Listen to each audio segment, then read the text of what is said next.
Студенти третього курсу пропонують вашій увазі уривок із Тартюфа Мольєра. Хто ще не знає Тартюфа, має нагоду із ним познайомитись. Тож, запрошуємо на сцену.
Bonjour à tous.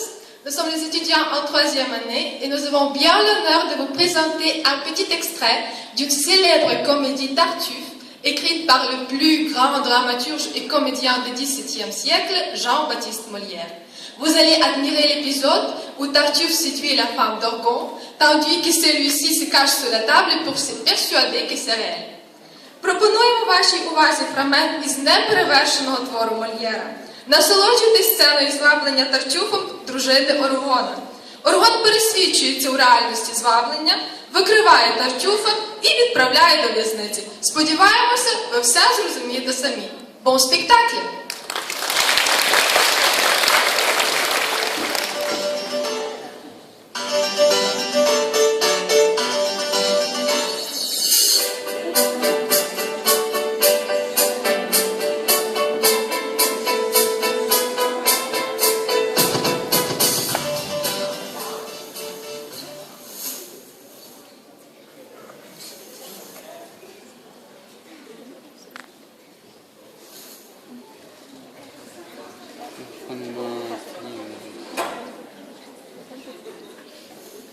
Que voulez-vous? Monsieur vous dit, ah mon Dieu, je vous prie, avant que de parler, prenez-moi ce mouchoir. Mais comment? Couvrez ce sang que je ne saurais voir. Par des petits objets, les uns sont blessés, et cela fait venir des coupables pensées. Mais vous êtes donc bien tendre à la tentation, et la chair sur vos sens fait grande impression. Certes, je ne sais pas quelle chaleur vous monte, mais à convoiter, moi, je ne suis pas si prompt. Et je vous verrai du haut jusqu'en bas, que toute votre voix ne m'étonnerait pas. Mettez dans vos discours un peu de modestie, ou je vais sur le champ vous quitter les parties. Non, monsieur, c'est moi qui vais vous laisser en repos, et je n'ai seulement qu'à vous dire des mots. Madame va venir dans cette salle basse, et dans mon entretien, vous demande la grâce. Hélas, très volontiers. Mais comme il sera dessus, ma foi, je suis toujours pour ce que je me dis. Viendra-t-elle bientôt? Oh, j'ai l'entends, ça me semble. Oh oui, c'est pas une personne, et je vous laisse ensemble.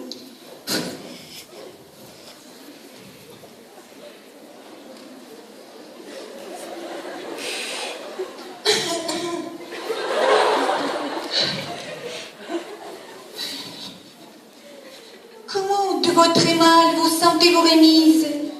Mes prières n'ont pas le mérite qu'il faut pour avoir attiré cette grâce d'un homme. Mais je ne fais au ciel nulle de votre instance qui n'est eu pour objet votre convalescence. Votre zèle pour moi s'est trop inquiété. J'ai voulu vous parler un secret d'une affaire. Et suis bien aise ici qu'aucun ne nous éclaire.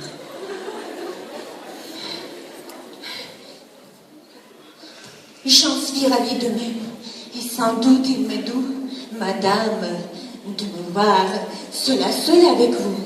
C'est une occasion qu'au ciel je lui demandais, sans que jusqu'à cette heure il me l'ait accordée. Ah, vous me serez trop. C'est par excès de zèle, de vous faire aucun mal, je n'eus jamais dessein, et j'aurais bien plus tôt.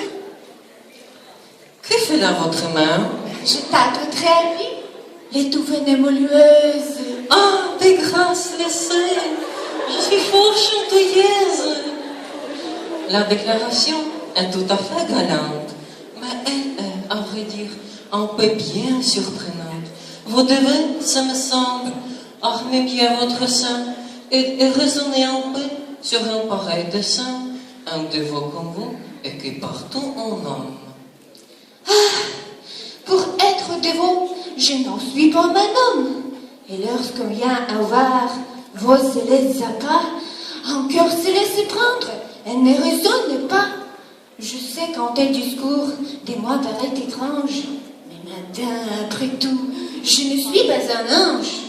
Je vous écoute dire, et votre rhétorique, en termes assez forts, à mon âme s'explique. N'appréhendez point que je ne sois d'humeur à dire à mon mari cette galante ardeur.